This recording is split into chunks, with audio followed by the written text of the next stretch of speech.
What happens when a nation's leader walks unannounced into the darkest corners of his own justice system and discovers a man who was buried alive by silence? This is not fiction. It's a true story of how one visit shook a nation, freed the forgotten, and rewrote history. Stay with me, because what you're about to hear will change how you see justice forever. It was a clear Monday morning in Ouagadougou, the capital city of Burkina Faso. The sun rose steadily, bathing the rooftops in soft, golden light. At the presidential palace, security stood firm as President Ibrahim Traore stepped out, simply dressed in a dark brown shirt and matching trousers. His demeanor was calm but resolute. Unlike his usual schedule filled with meetings and protocols, today was different.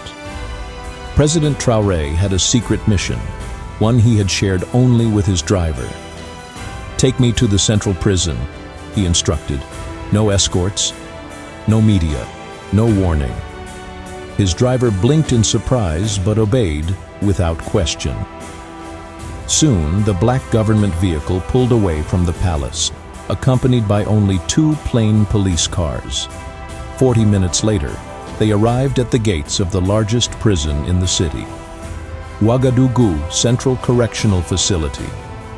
Surrounded by towering gray walls laced with barbed wire, it was a grim, dusty place. The guards at the entrance were stunned when they realized who had arrived.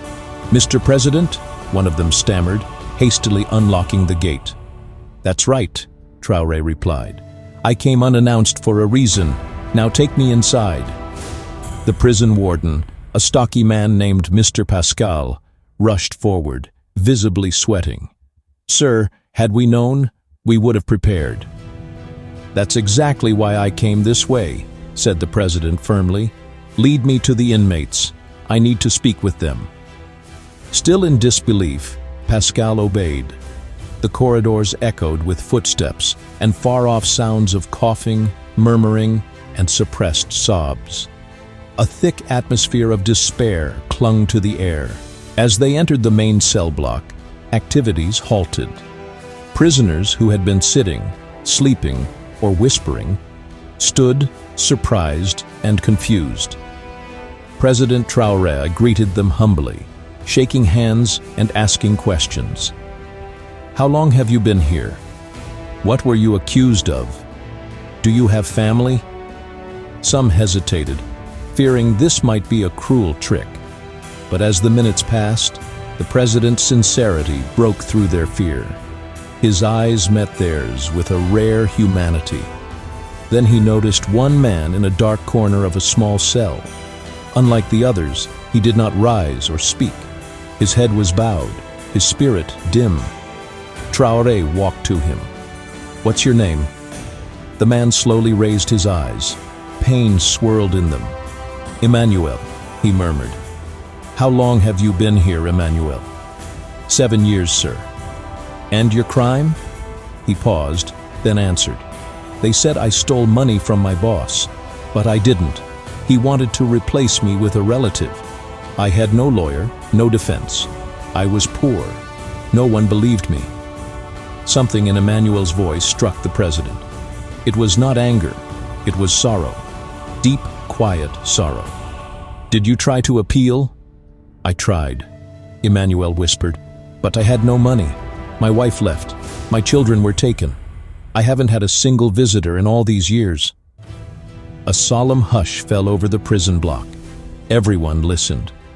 Traore stood for a long time, then spoke. "I believe you, Emmanuel." The warden gasped. "Mr. President." "I said I believe him," Traore repeated, "and I will get to the bottom of this. Bring me his case file today, every detail, who accused him, who judged him, who signed off." "Yes, sir." Before leaving, Traore told Emmanuel, "Your story doesn't end here. I give you my word." Outside the gates, he instructed his driver, "Cancel my meetings. Take me to the Ministry of Justice." "Sir?" "No excuses. A life is waiting." President Traore sat silently in his office at the Ministry of Justice. The hum of the air conditioning did little to cool the fire burning in his chest. Emmanuel's weary face lingered in his thoughts. He had met countless individuals across the globe, leaders, dignitaries, but something about this man haunted him. "Summon the Minister of Justice," he said firmly to his aide. Minutes later, Minister Duff appeared, adjusting his tie nervously. "You asked to see me, Mr. President?" "Yes," Traore replied. "I visited Ouagadougou Central Prison this morning. I met a man named Emmanuel. He's been imprisoned for 7 years. No trial, no defense. I want answers." Diouf hesitated. "Sir, the courts failed him," Traore cut in. "We must reopen his case. I want names. Who arrested him? Who judged him? Why there was no legal representation? This is bigger than one man. This is about every silent voice." "Yes, Mr. President," Diouf said, lowering his gaze. "I'll personally examine the file." "Not alone," Traore insisted. "Form a fresh, independent team. No politics, no cover-ups. I want the truth." Within hours, a special task force was created. Made up of ethical lawyers and human rights advocates, they pored over Emmanuel's file. What they uncovered was shocking. The judge had been dismissed years earlier for corruption. Emmanuel's employer, a wealthy businessman named Laurent Guira, had used influence to push the trial forward. Emmanuel had no legal counsel, and the only piece of evidence was a forced confession. He said he was bullied into signing. "This is horrific," one investigator remarked. "This man was framed from the start." By nightfall, President Traore received the full report. He read it cover to cover, then whispered, "I knew he was telling the truth." The next morning, he returned to the prison, this time with the press and cameras. The nation watched as he re-entered Emmanuel's cell. "Emmanuel," he said gently, "I've reviewed your case. You were wronged by a system that should have protected you. I'm sorry." Emmanuel blinked in disbelief. "You're going home," Traore declared. Gasps filled the prison block. Emmanuel stood frozen. "Is this real?" he asked, his voice breaking. "It is," the president assured him. "You are free." Crowds gathered outside as Emmanuel exited the gates, unsure, thinner, and older. He had no belongings, but the sun that greeted him was no longer the same one that watched him enter those prison walls years ago. "How do you feel?" a reporter asked. Emmanuel looked at his hands, then the sky. "I don't know," he said softly. "I have no family, no home, no job, but I have hope. That's enough for now." President Traore placed a reassuring hand on his shoulder. "You're not alone." He brought Emmanuel to the presidential guest house. There, for the first time in years, Emmanuel bathed in clean water, ate a hot meal, and slept on a real bed. The following day, Traore invited him to the palace. "Tell me your story," he said. And Emmanuel did. Of a village childhood, hard work as a clerk, early marriage, and the day everything collapsed with a false accusation. "I wanted to be a teacher," he said, "but life had different plans." "Well now," Traore smiled, "life has changed again. And this time, you decide the path." Emmanuel smiled, his first genuine smile in years. Later that day, President Traore stood before the press. "Today we corrected a mistake, but this is not about one man. We must rebuild a justice system that protects the innocent. Emmanuel will now work with us, investigating wrongful imprisonments across the country."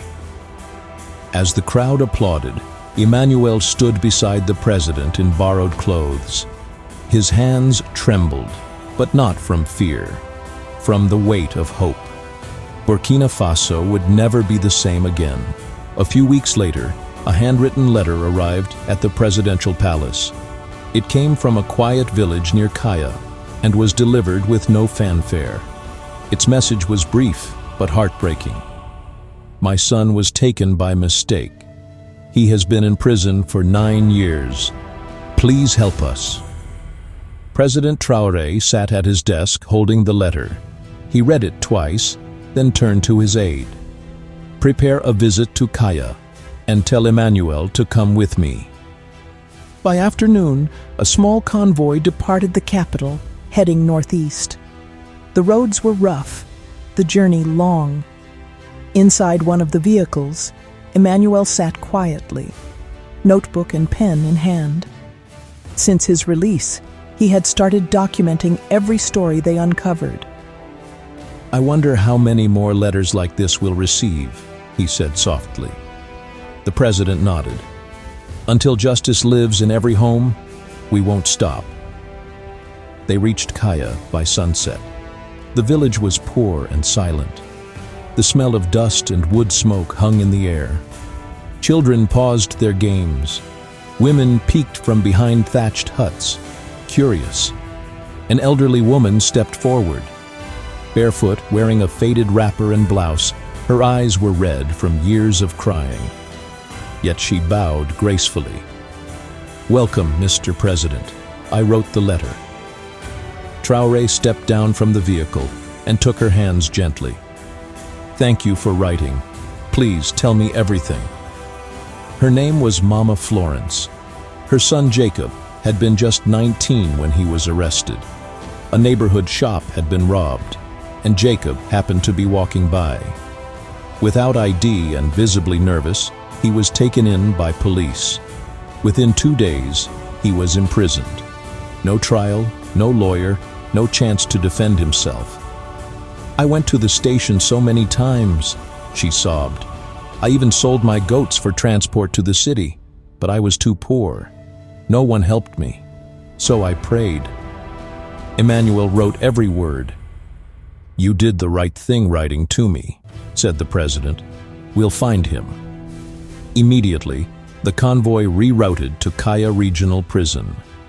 The facility was run down, its gates rusted. The guards weren't expecting visitors, certainly not the president.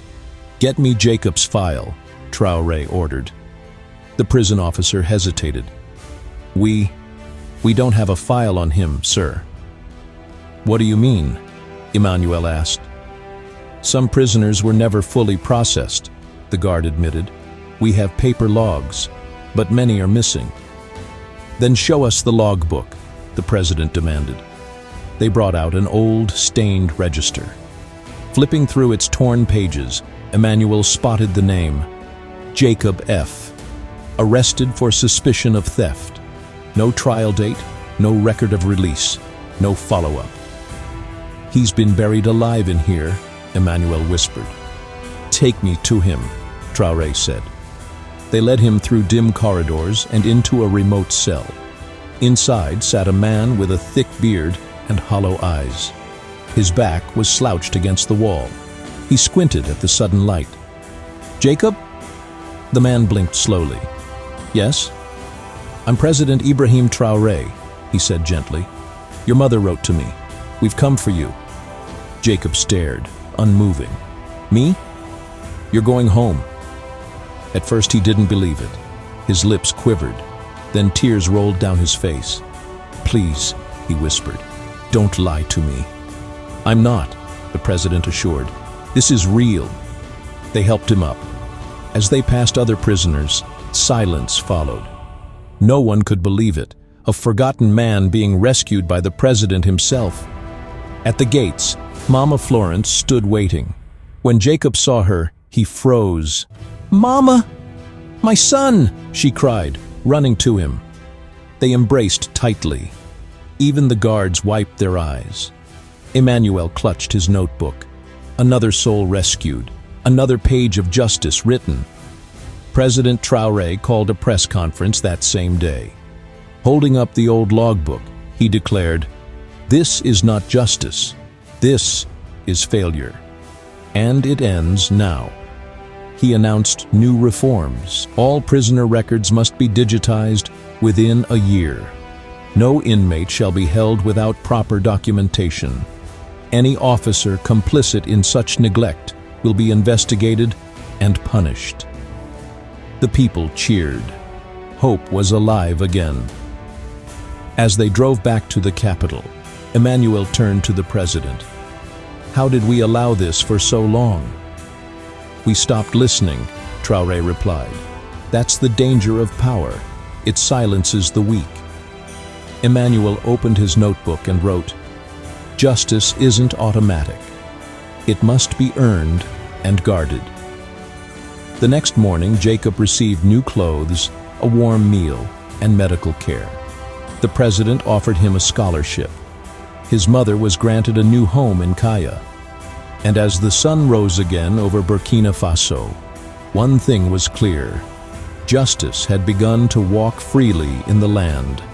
Operation Justice Light was officially launched the following week.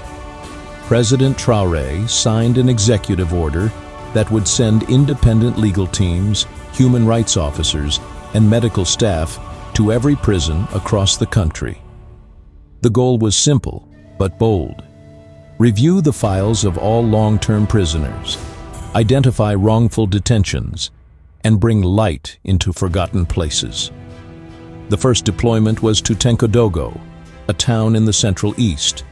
The prison there had a dark reputation, overcrowded, neglected, and feared. When the Justice Light team arrived, they were met with resistance. "These are criminals," the warden said dismissively. "They don't deserve a second look." Emmanuel stepped forward. "We're not here to free criminals. We're here to uncover the truth." He pointed to a quiet man sitting in a corner. "What about him?" The warden looked uncomfortable. "He's been here for 10 years. I don't recall the full case." "That's the problem," Emmanuel said coldly. "You locked a man away and forgot his name." The man's name was Thomas. He had been arrested during a peaceful protest at 17. No lawyer, no trial. His parents died while he was in custody. President Traore was briefed immediately.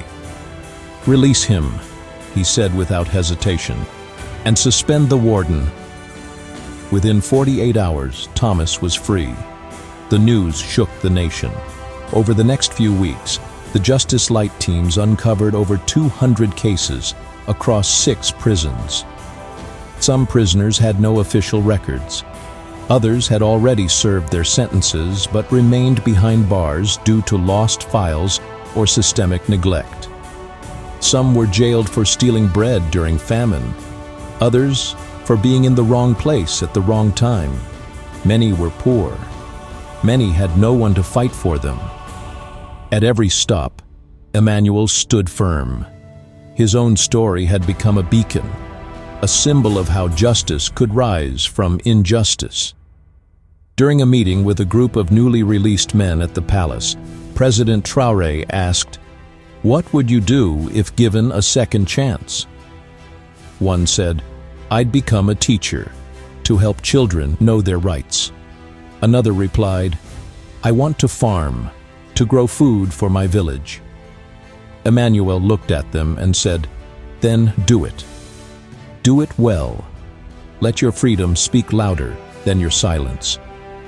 To support them, the president created the Freedom Restoration Fund, a national initiative offering housing, education, and job opportunities to those wrongfully imprisoned.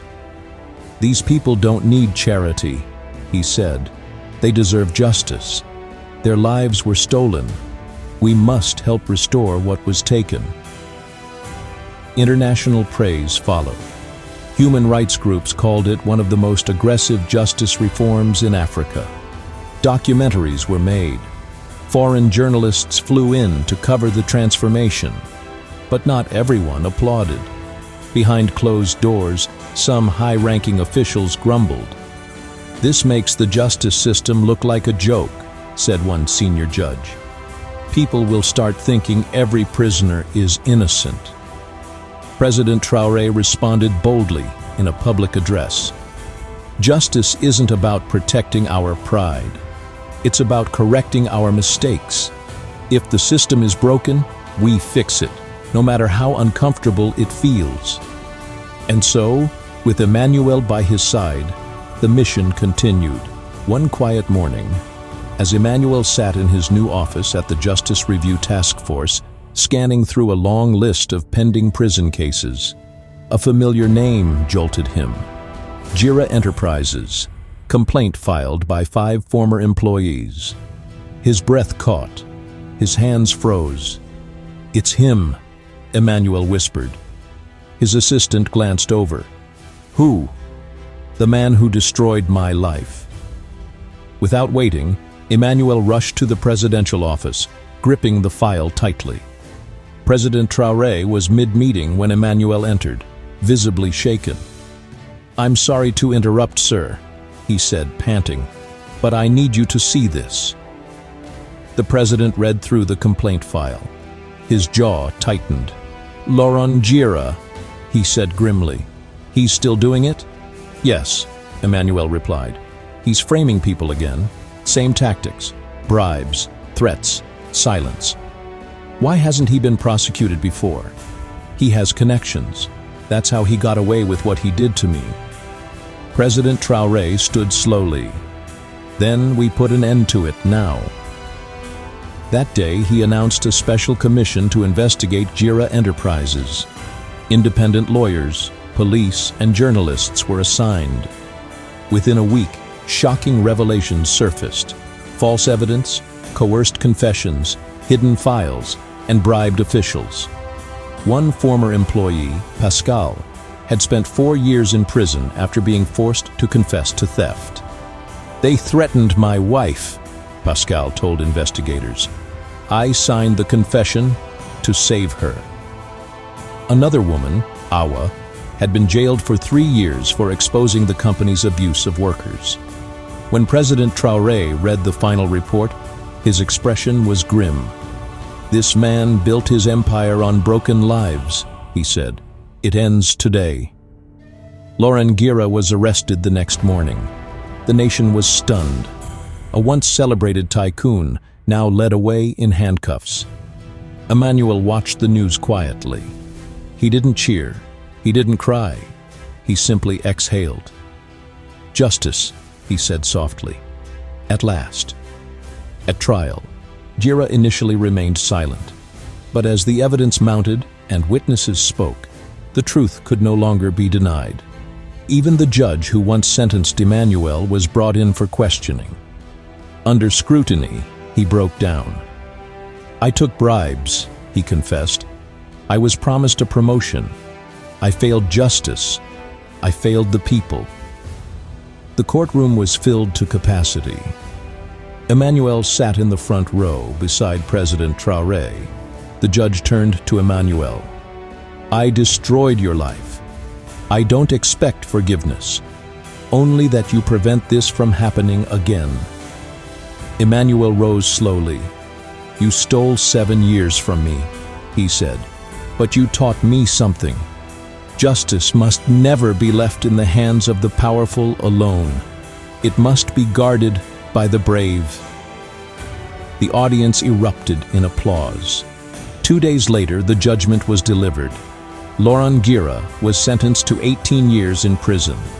The judge was removed from the bench and stripped of honors. Victims like Pascal and Awa received compensation. Emmanuel was officially honored by the National Assembly. President Traore stood before the nation. "This is a new chapter," he said. "Let it be known, no title can shield anyone from the law, and no citizen is invisible to justice." In the weeks that followed the trial of Laurent Gira, Burkina Faso was buzzing. From noisy marketplaces to quiet classrooms, from churches to radio stations, one name echoed everywhere: Emmanuel. The man once forgotten in a prison cell had become a national symbol of truth, resilience, and justice. Invitations poured in, from universities, youth conferences, and schools.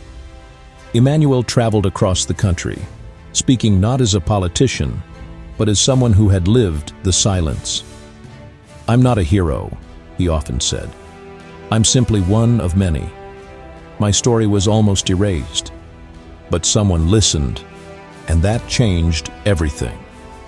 1 year after his release, the president invited Emmanuel to return to the prison where it all began. This time, not as an inmate, but as an honored guest. The cell that once held him had been left untouched. On the wall outside, a plaque now read, "This cell once held a man the world forgot, but it also held the spark that set justice free." Later that day, at the National Stadium, thousands gathered to celebrate the first ever Justice Day.